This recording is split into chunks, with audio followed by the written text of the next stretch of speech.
नमस्कार, मैं हूं आपके साथ वक्ता दुबे। पक्ष विपक्ष देख रहे हैं आप। हार की फीलिंग के साथ बीजेपी नई सरकार बनाने जा रही है। बीजेपी को 543 सीटों में से 240 सीटों पर जीत मिली है। भले ही वो देश की सबसे बड़ी पार्टी बनकर उभरी है, लेकिन अपने दम पर सरकार बनाने की स्थिति में फिलहाल नहीं है। अब बीजेपी को गठबंधन की शर्तों के साथ सरकार बनाने की कवायद करनी पड़ रही है और यही वजह है कि बहुमत नहीं मिलने के बाद भी 232 सीटें हासिल करने वाला इंडिया गठबंधन आत्मविश्वास के साथ भरा हुआ है। हालांकि अब यहाँ सवाल ये भी उठ रहा है कि आखिर ऐसा क्या हुआ कि बीजेपी की इतनी बुरी स्थिति हो गई, वो भी तब जब उसकी देश के कई बड़े राज्यों में सरकार है। दरअसल 5 राज्यों में बीजेपी के डबल इंजन का फेल होना बीजेपी के लिए बड़े सियासी हादसे का सबब साबित हुआ है। इसी पर चर्चा करेंगे, खास मेहमान हमारे साथ जुड़ेंगे, लेकिन उससे पहले एक रिपोर्ट पेश है।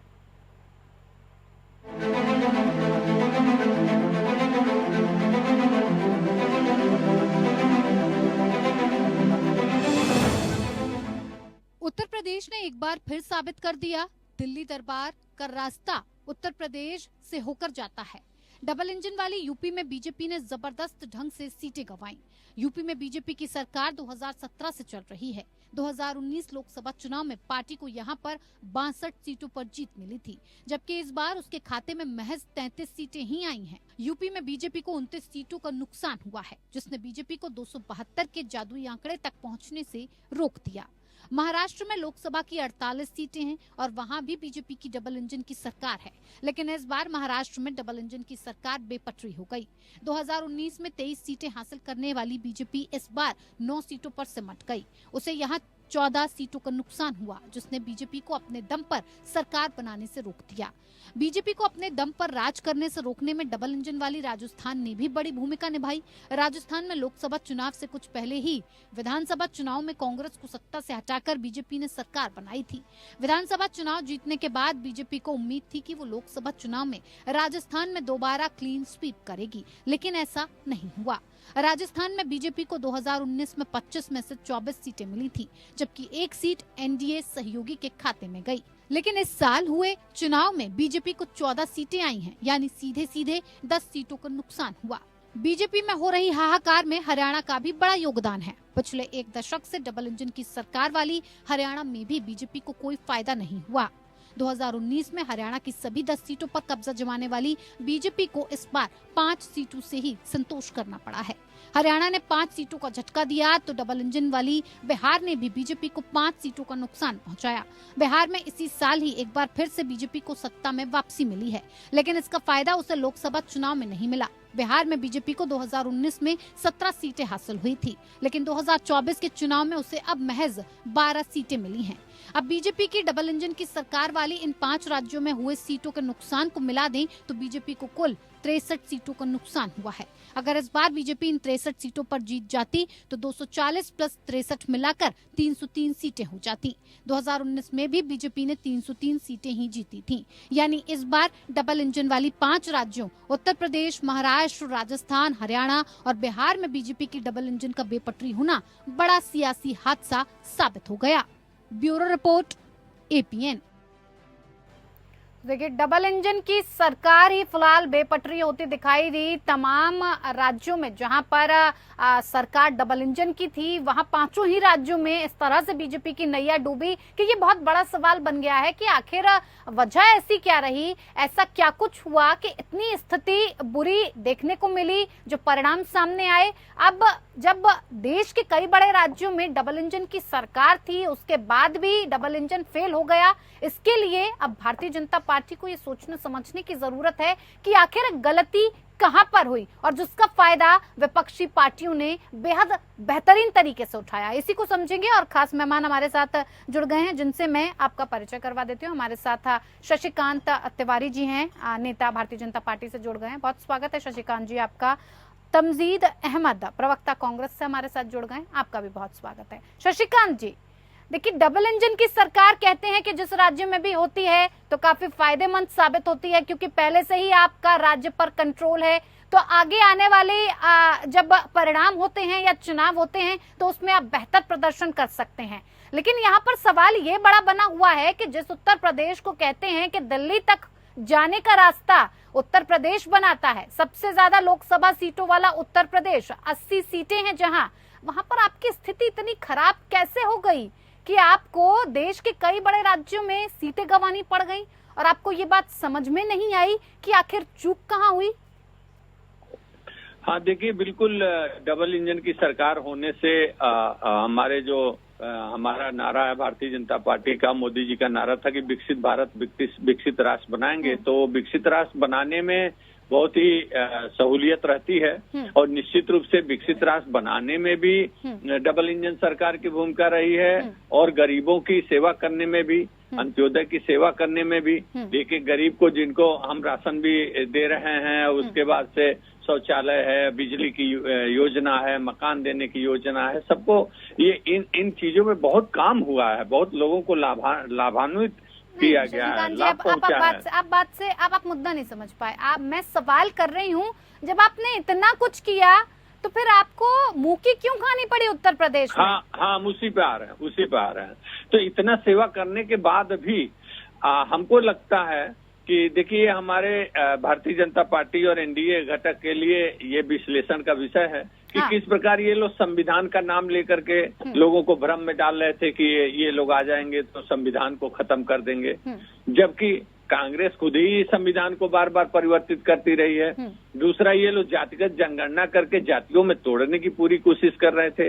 हमारी भारतीय जनता पार्टी और एनडीए के लोग नारा दे रहे थे कि सबका साथ सबका विकास, हम सबको लेके चलने की बात कर रहे थे, ये जातियों में तोड़ने की बात कर रहे थे। तो क्या पता ये हम परिवारवाद के खिलाफ सचेत कर रहे थे लोगों को कि परिवार से आज उत्तर प्रदेश का हालात यह है कि अखिलेश यादव के परिवार से ही 5 लोग जीत गए।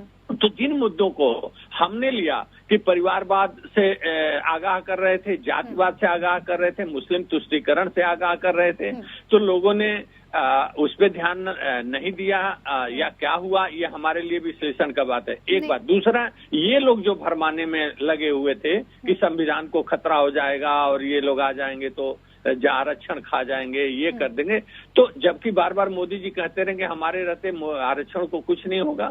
तो हमारे लिए विश्लेषण का विषय है कि किन बातों को पब्लिक को छू दिया, जबकि ये लोग, इनका काम तो केवल इस डाल से उस डाल तक कूद करके बताना था कि आरक्षण खत्म हो जाएगा, संविधान खत्म हो जाएगा। करना कुछ नहीं था, होना कुछ नहीं था।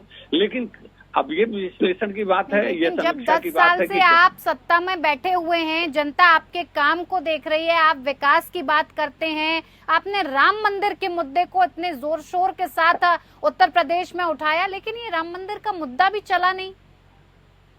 क्यों नहीं चला? आपने भी तो कई ऐसे मुद्दे उठाए थे, हर मंच से, हर सभा से आपने तमाम बातें की थी विपक्ष के लिए, तो फिर आखिर जनता ने एक तरफ की बात क्यों सुनी? बिल्कुल, ये समीक्षा का विषय है कि हम राम मंदिर और देश के मंदिरों का सुंदरीकरण करने में लगे हुए हैं, देश को विकसित भारत बना रहे हैं। देश के जितने राम मंदिर का जो मुद्दा कितने 500 वर्षों से जो लंबित था, उसको ला करके और देश को राम मंदिर सौंप दिया। और ये लोग वहाँ गाजीपुर में जा करके अंसारी के मजार पे फूल चढ़ा करके कैसे जीत गए ये लोग चुनाव। तो ये विश्लेषण होना है, ये इस पे तो बहुत सोचने वाली बात है शशिकांत जी कि जिस अयोध्या में आपने राम का मंदिर बनवाया, उस राम की नगरी के ही लोग, अयोध्या की जनता ही ने आपको नकार दिया है। वहाँ तो इतनी बड़ी मुंह की खाने पड़ी कि आपका उम्मीदवार ही हार गया। नहीं वक्ता जी, इसमें मैं थोड़ा संशोधन करूंगा कि देखिए, हमारे प्रत्याशी को वहाँ जो 4-5 लाख लोगों ने वोट दिया है, तो वो भारतीय जनता पार्टी को पसंद करने वाले 4-5 लाख लोगों ने वोट दिया है, नकारा नहीं है। हाँ, ये हो सकता है कि सपा, हार कैसे गए सर? हार कैसे हाँ, मैं बता रहा हूँ, उसका विश्लेषण बता रहा हूँ कि सपा को इन्होंने लड़ा दिया, कांग्रेस ने समर्थन कर दिया, मायावती जैसी पार्टी बाहर हो गई, चुनाव से ही बाहर हो गई। तो हो सकता है कि सपा का वोट, कांग्रेस का वोट और बसपा का वोट सारा कुछ यूनाइट हो गया और इनको वोट मिल गया और ये चुनाव जीत गए। ऐसा नहीं है कि वहाँ के लोगों ने, जो 4-5 लाख लोगों ने वोट दिया है, वो राम मंदिर को ध्यान में रख के वोट दिया है, वो भारतीय जनता पार्टी के नीतियों को ध्यान में रख करके वोट दिया है। तो हमको वोट ही नहीं मिला, ऐसा नहीं है। हम वोट तो बराबर हमको वोट मिला, लेकिन उस हिसाब का नहीं मिला ना, इतना जनसमर्थन तो नहीं मिला ना कि आप अयोध्या की सीट बचा पाते, जहां पर ढोल नगाड़ों के साथ राम मंदिर की प्राण प्रतिष्ठा की गई, भगवान को विराजमान कराया गया और फिर भी जनता सोच समझकर वोट दे रही है, तो ये तो सोचने वाली बात होगी। तमजीद अहमद जी, ठीक है सर, मैं लौटती हूँ शशिकांत जी। तमजीद अहमद जी, क्या आपको लगता है क्या ऐसे मुद्दे रहे, क्योंकि ये कह रहे हैं कि संविधान का डर दिखाकर आपने जिस तरह से जनता को बरगलाने का काम किया है ये आपके फायदे में रहा और जनता उन बातों को सच मान बैठी कि वाकई में आप जो सत्ता पक्ष है वो संविधान में संशोधन कर देगी, कहीं ना कहीं हमारे लिए मुश्किलें पैदा कर देगी और कहीं इसी की वजह से भारतीय जनता पार्टी को इतना नुकसान उठाना पड़ा। वक्ता जी नमस्कार। देखिए, ऐसा है कि हमने डर फैलाया कि इनके नेताओं ने बयान दिया, पहले तो ये फैसला कर लिया। जो लल्लू सिंह को अयोध्या के अंदर उनकी जो वहां की जनता ने खारिज कर दिया, लल्लू सिंह का बयान आप भूल गई या भारतीय जनता पार्टी के जो प्रवक्ता बैठे भूल गए, जिन्होंने कहा था 400 सीट दीजिए, हम इस संविधान को हत्या कर देंगे। हेगड़े को भूल गया क्या कि उस संविधान की हत्या कर दी जाएगा। इसी लल्लू सिंह के लिए प्रधानमंत्री मोदी जी प्रचार करते हैं लल्लू सिंह को वोट दोगे तो वोट हमें मिलेगा, और अफवाह हम फैला रहे थे। गजब है भारतीय जनता पार्टी की। आपने अभी तक किसी कार्रवाई नहीं की किसी नेता को, जिन्होंने भी कहा कि हम संविधान की हत्या, फिर वही कह रहे थे। मैं ये कहना मंशा इसलिए था कि वो रहे थे, लेकिन इनके नेता कहते कि 400 सीट दिए और संविधान को खत्म कर देंगे। मोदी जी भी कह रहे थे कि 400 पार करना है हमको। तो बहुत सारी चीजें हमारे फंस गए थे और भारतीय जनता पार्टी इस चीज को जवाब देने में आज भी असमर्थ है कि ऐसी क्या मजबूरी थी कि ऐसे नेताओं को आप अपने साथ लेके चल रहे हैं जो बाबा साहब के दिए हुए संविधान को खत्म करना चाहते थे, उसकी हत्या करना चाहते थे। क्या ऐसी मजबूरी थी या आप उनके विचार से सहमत थे? कांग्रेस पार्टी या इंडिया गठबंधन दल पे आप आरोप क्यों लगा रहे हैं? फिर ये तो एक छोटा सा मुद्दा था।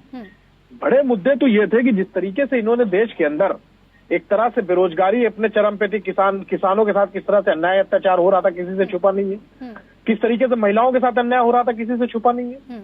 इतने सारे मुद्दे मुबाए खड़े हुए थे वक्ता जी कि जिसका कोई इनके पास जवाब नहीं था। फिर आप अयोध्या तो हारे ही, अयोध्या में इन लोगों ने ये तक कहना शुरू कर दिया था कि राम भगवान को हम लेके आए हैं। आप समझ सकते हैं कि इनका जो गुरूर था, जो इनका घमंड था, वो किस स्तर तक पहुंच चुका था कि इन्होंने ये तक कहना शुरू कर दिया था कि हम भगवान राम को लेके आए।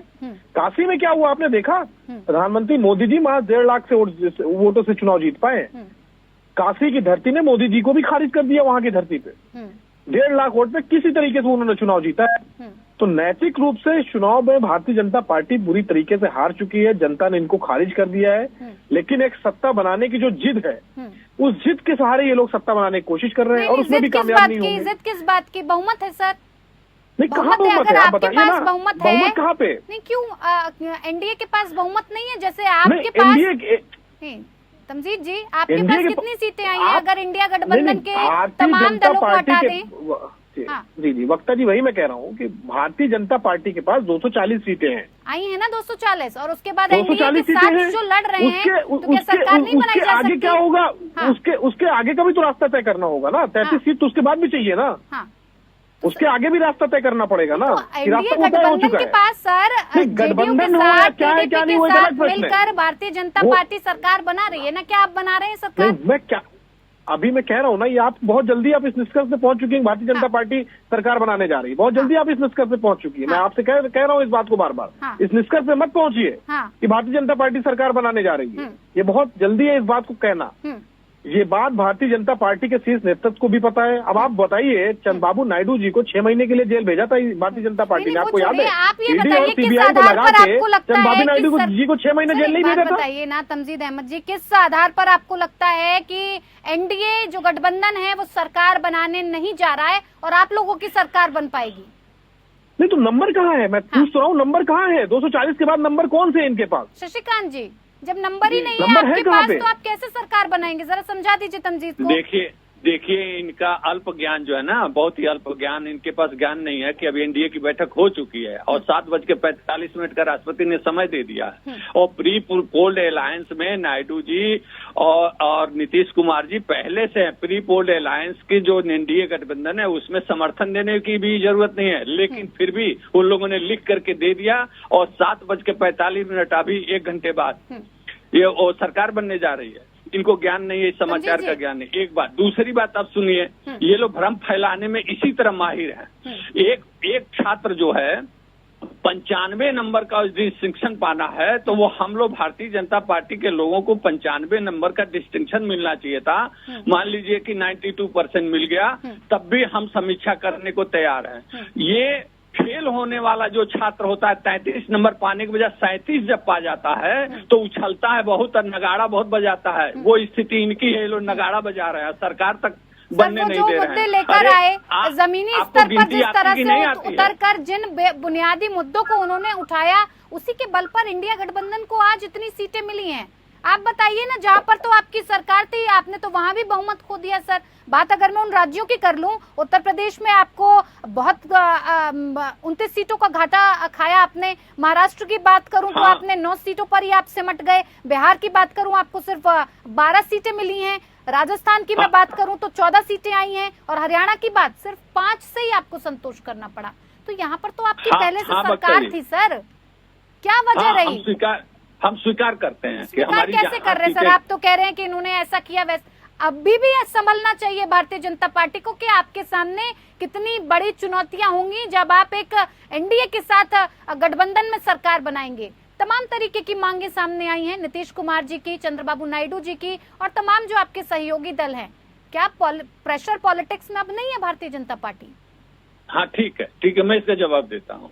देखिए, निश्चित रूप से हमारी सीटें घटी हैं और जहां एंटी इनकम्बेंसी काम किया है या हमारे जो सांसद प्रत्याशी थे वो कनेक्ट नहीं कर पाए नीचे के लोगों को, क्या कमी रही है, ये निश्चित रूप से हमारे लिए चिंता का भी विषय, समीक्षा का भी विषय है। और जिन राज्यों में भी हमारी सीटें घटी हैं हम उसका चिंतन करेंगे। और ये हमारा नेतृत्व मोदी जैसे सशक्त और स्थिर नेतृत्व देने वाले नेता का है। हम लोग ये नहीं कि ये डाल से वो डाल कूदने लगे 37 नंबर पर आ गए। तो देखिए, इनकी दिक्कत क्या है कि ये लोग भ्रम फैलाने के लिए सब लोग गठबंधन बनाए हैं। आज देखिए उद्धव ठाकरे नहीं पहुंच रहे हैं, टूट रहा है इनका ऐलान, आज ही से टूट रहा है। अभी 6 बजे इनकी बैठक है, अब शुरू हो गई होगी।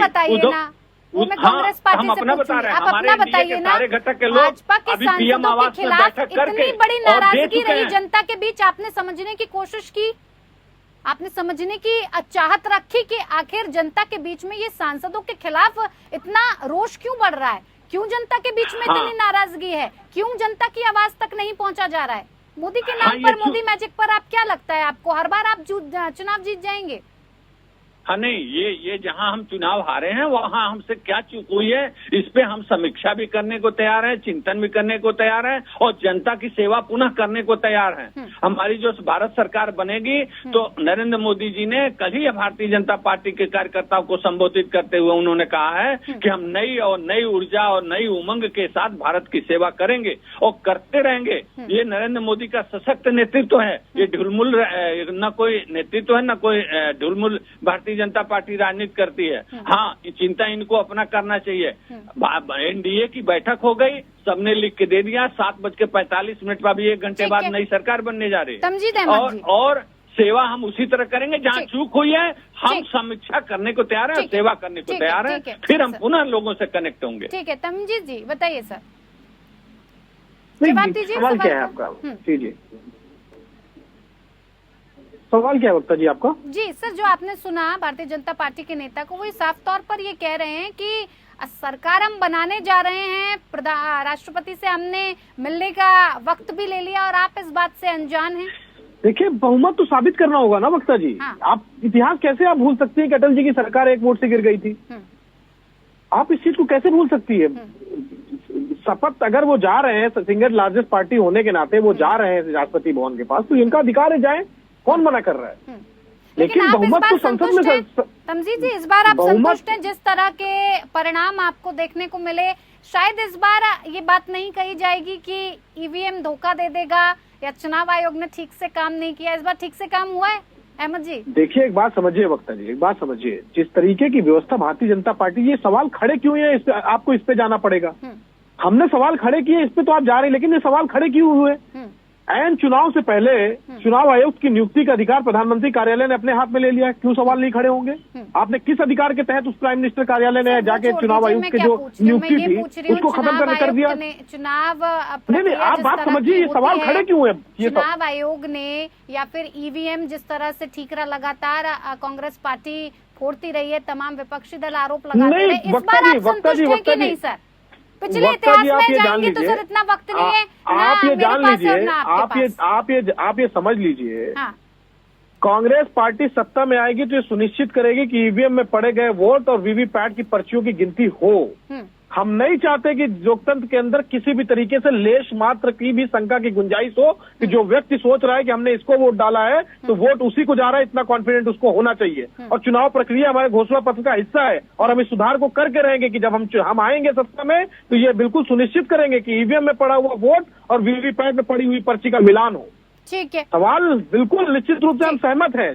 जो जनादेश आया है हम उसको लेके बहुत उत्साहित हैं। जनता ने हमारा साथ दिया उसको लेकर बहुत उत्साहित हैं। निश्चित रूप से जनता के मतों का हम लोग सम्मान करते हैं। जनता के साथ जिस तरीके से भारतीय जनता पार्टी ने लगातार 10 साल तक धोखा दिया उसका नतीजा है ये परिणाम, और कुछ नहीं है। धोखा और जिस तरीके से भारतीय जनता पार्टी ने युवाओं के साथ बेरोजगारी के ठीकरा फूट रहा है, किसके सर मढ़ा जाएगा उत्तर प्रदेश की ये हार का ठीकरा? वक्ता जी कोई हार नहीं हुई है, 240 लेकर भारतीय जनता पार्टी आई है। नहीं वो नहीं, मैं पूरे आंकड़े की बात नहीं कर रही हूँ। उत्तर प्रदेश में जिस तरह से आपने मुंह की खाई है, 38 सीटें समाजवादी पार्टी को और आपको 33 सीटें।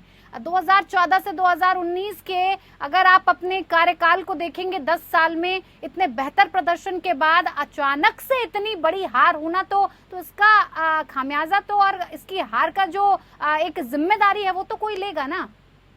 किसके सर जाएगी ये जिम्मेदारी? नरेंद्र मोदी के सर जाएगी या फिर योगी आदित्यनाथ के सर पर मढ़ी जाएगी? सुनिए, पार्टियों में सामूहिक निर्णय होते हैं, सामूहिक जिम्मेदारी भी होती है, तो सारी जिम्मेदारी सामूहिक होता है। एक बात। दूसरी बात, देखिए उत्तर प्रदेश में आने से पहले मैं इनको कोट करना चाहूंगा कि अब ये लोग 99 हैं, 100 भी नहीं, 3 के अंकों में 100 भी नहीं है। तो ये दुस्साहस देखिए किस प्रकार से ये लोग सरकार न बनने की बात करते हैं। भारत जैसे लोकतंत्र में इनका दुस्साहस देखिए कि ये कह रहे हैं कि लोग सरकार नहीं बनने देंगे। इनका दुस्साहस देखिए कि संविधान पर ये कितना भ्रम फैलाते हैं, और इसी तरीके से भ्रम फैला करके, आरक्षण पे भ्रम फैला करके उत्तर प्रदेश की जनता को भ्रम में डालने का इन्होंने कोशिश किया। ये तो अब 2-4 दिनों की बात है, साफ हो जाएगा कौन सरकार बनाएगा सर, कौन नहीं बनाएगा। लेकिन अगर गठबंधन की सरकार भारतीय जनता पार्टी की एनडीए के साथ बनती है, तमाम दल साथ आते हैं, तो क्या लगता है भारतीय जनता पार्टी एक दबाव में काम करने के लिए मजबूर नहीं होगी? जो चुनौतियां आपके सामने होंगी, क्या आप उन चुनौतियों से पार पा पाएंगे? नहीं, कोई चुनौती नहीं होगी, क्योंकि प्री पोल्ड अलायंस है, कोई नया पे गठबंधन नहीं हो रहा, कोई दबाव की राजनीति नहीं है। सारे लोग मिलकर के वहाँ कर रहे हैं। नीतीश कुमार जी कह रहे हैं इतने मंत्रिमंडल चाहिए, नायडू जी कह रहे हैं ये मंत्रिमंडल चाहिए। तो ये कौन सा अपराध है? ये तो कोई अपराध है नहीं। कोई भी दबाव में तो आना पड़ेगा ना। नहीं, कोई दबाव नहीं। ये तो आपसी बातचीत है, मीटिंग का हिस्सा है कि कितने मंत्री होंगे, कितना राज्यों का विकास होगा, ये तो आपसी मीटिंग का हिस्सा है, विचार विमर्श का हिस्सा है, कोई दबाव का हिस्सा नहीं है। आपको किसी तरह की परेशानी नजर नहीं आती? वक्ता जी मैं एक प्रश्न पूछना चाहूंगा कि इनके इंडिया गठबंधन में से एक पार्टी का ये नाम ले लें जो राजीव गांधी को प्रधानमंत्री बनाने जा रहा हो, राजीव गांधी को अपना नेता मानता हो। केवल एक पार्टी के नाम, सब प्रधानमंत्री के दावेदार हैं। ये क्या बनाएंगे? और कल से ये टूटेंगे। उद्धव ठाकरे आज से टूट गए, कल से सारे लोग टूटेंगे। ठीक, तमजीद जी जाते जाते एक प्रतिक्रिया आपकी सर। तमजीद जी आवाज आ रही है सर? वक्ता जी एक बात समझिए। आज तक भारतीय जनता पार्टी का पिछले 10 सालों में इतिहास रहा है, जिस पार्टी ने उनको समर्थन दिया उस पार्टी को इन्होंने खत्म कर दिया है। शिवसेना के साथ इन्होंने क्या किया कोई भूल नहीं सकता है। रामविलास पासवान जी की पार्टी के साथ क्या किया इन्होंने कोई भूल नहीं सकता है। खामियाजा भुगत रहे हैं, सब देख रहे हैं सर। ये तो परिणाम साफ तौर पर बता रहे हैं कि ये खामियाजा भुगतना पड़ा भारतीय जनता पार्टी को। नहीं, वक्ता जी सुन लीजिए मेरी बात सुन लीजिए।